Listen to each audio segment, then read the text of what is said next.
Senator Whitehouse has been a leader on this whole discussion. And Sheldon, if you need a couple of minutes more, please take it. Great. Thank you, Chairman. I appreciate it very much. And I want to thank you for holding this hearing. And I particularly want to thank the witnesses that we have. We have one of the, I think, most impressive panels of witnesses that have ever gathered on climate change in this United States Congress. So I'm really grateful to you all for being here. I did want to make one point before I got to my questioning, and that is where I think we are in terms of getting to a solution. And it relates back to some of what Mr. Oliver has said. The economic risks that we're talking about are many, they are profound, they are deeply dangerous. And I have sent to every single colleague in the Senate quite some time ago this volume, which contains 17 of the most serious warnings of economic crash that are out there. Economic crash can be viewed as the carbon bubble bursting. It can be viewed as coastal property values collapse. It can be viewed as uninsurability, knocking the bottom out of the insurance industry. And there's no reason that those three can't all happen in a cascade of economic collapse. So these are really dire warnings.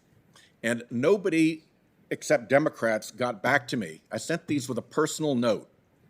No one. And I remember when I first got here, Senator Sanders and I were in the same class. We came at the same time. Senator Graham was here then. For our first 3 years here, there was a lot of bipartisanship on climate change. By my count, there were 4 efforts in the Senate, all bipartisan, all serious. And our friend Senator McCain, as the presidential candidate of the Republican Party, campaigned on a strong climate platform. That was where we were. Then in January of 2010, all of that bipartisanship stopped dead as if it had hit a wall. It was like watching an echocardiogram go dead when the patient went dead. What happened? What happened was Citizens United in January of 2010. When Citizens United, when the 5 Republican appointees who opened the floodgates to unlimited money in politics made that decision, the fossil fuel industry instantly went to work to take advantage of that new power. And since then, they have run through secret money, behind front groups, across a whole variety of election manipulation strategies, a consistent effort to undermine Congress's ability to address climate change, with the result that since Citizens United, no Republican senator has since gotten onto any serious economy-wide piece of climate legislation. None. Zip. Zero. What the fossil fuel industry has done in our politics makes me think of Winston Churchill's phrase many years ago of committing a crime that has no name. And I think history will look back on the covert operation run by the fossil fuel industry against its own country to debilitate and incapacitate our own government from addressing this problem as one of history's vilest political acts. And that's why we are where we are right now. And the corporate community is starting to stand up now. BRT is starting to stand up. Climate Leadership Council is starting to stand up. But I will tell you, as somebody who sits in Congress, that the corporate presence on this issue is still net negative. Even if you take out the fossil fuel industry's continued efforts from behind front groups and with dark money to stop progress, even if you remove all of them, the remaining sectors of corporate America are still net negative.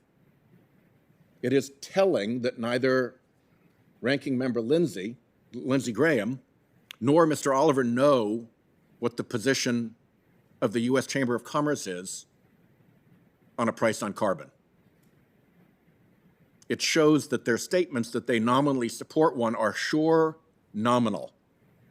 And I can tell anybody who's listening that my colleagues on the Republican side, which is where the pressure has been focused, don't see any countervailing pressure to worry about from anywhere in corporate America, not from Wall Street. They've got a big lobbying apparatus. It's not deployed on this. Not from Silicon Valley. TechNet's performance on climate politically has been a disgrace. Not from the agricultural sector, not from big ag, not from the consumer products lobbies. Nobody from corporate America who touches Congress directly is expressing any interest in getting anything done on climate. And I will tell you that when the BRT has a meeting or the CLC has a meeting and they make a statement or an announcement or they send a letter to President Biden, all that is good. But if it isn't touching Congress, it doesn't have effect in Congress. And time is running out for corporate America, if it really cares about this issue, to tell its damn lobbyists and trade associations to take it seriously. The discrepancy between what corporate America tells the public about its attitude on climate change and what it tells Congress about its attitude on climate change is a disgraceful discrepancy. Every major American corporation ought to do an independent audit of its own lobbying and electioneering and political influence efforts in the last decade. And I think CEOs would be very surprised to find where their company's footprint is on climate change, because I will suspect that it will very often be exactly adverse to their stated public position. Talk about sustainability, that's not sustainable. So that's the point I wanted to make. If that changes, a lot of gateways open. And the measure of when that has changed is when a Republican senator or member of Congress will stand up and say, I'm behind this bill. Here's something I will stake my flag on. I'm behind this bill that's an economy-wide carbon measure. So that's the statement I wanted to make. I appreciate it. I have two questions. The first is for Professor Stiglitz, who I'm really honored is here. I admired so much his testimony in the young person's lawsuit, his affidavit. Professor, the International Monetary Fund has calculated the subsidy in the United States of America for fossil fuel every single year at $600 billion, billion with a B. $600 billion every year supporting the fossil fuel industry just in the United States. And obviously a number like that is based on negative, what economists call negative externalities, the harm that fossil fuel emissions cause that doesn't get baked back into the price of the product, which Milton Friedman and the most conservative economists would all agree is a fatal economic problem that needs to be addressed. And yet we don't address it because of the fossil fuel industry's power. And my question for Professor Stiglitz is, when you've got a $600 billion subsidy out there operating in favor of an industry, if you haven't offset that with a price on emissions, what effect does that continuing effective subsidy have on the economy's ability to make the necessary transition to clean energy ahead of climate calamity? Professor.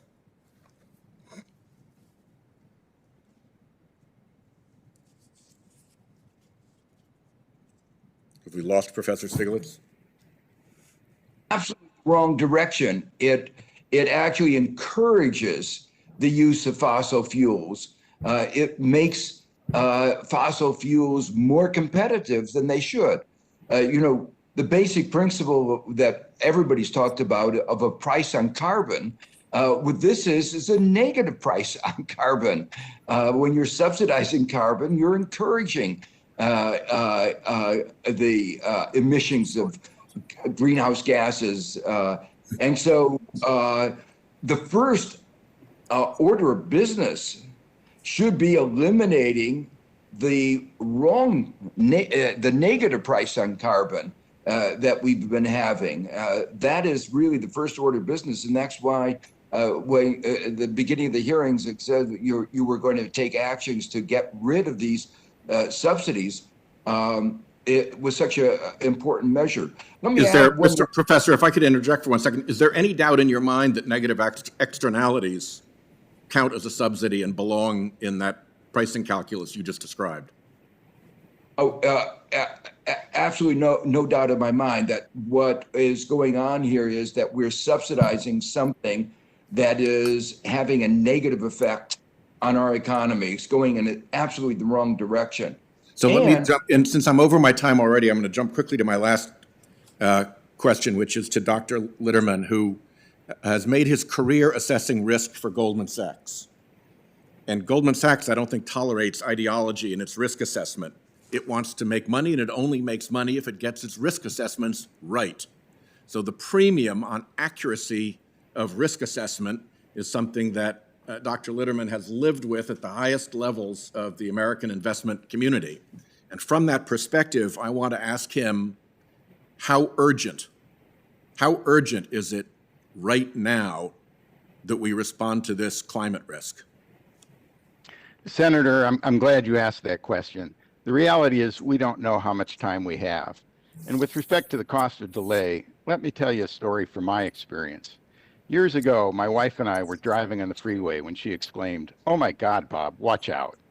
From her tone, the urgency in her voice, I knew instantly I had to pay attention.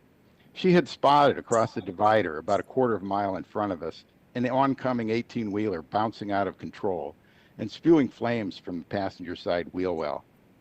I remember immediately slamming on the brakes, even before I had realized, as my wife already had, that the truck was not going straight as I had thought, but was actually careening diagonally right toward us, which is what had terrified her. 5 horrifying seconds later, we managed to avoid, by a fraction of a second, plowing head-on into a gasoline tanker that had exploded right where we would have been. That quick response to my wife's warning saved our lives, because I was able to safely steer our car through the fire and out the other side. We are today, with respect to climate action, in the same position I was when my wife sounded her warning. A growing chorus of scientists, CEOs, national security experts, and financial experts have all seen climate change barreling toward us, and they are shouting, "Watch out."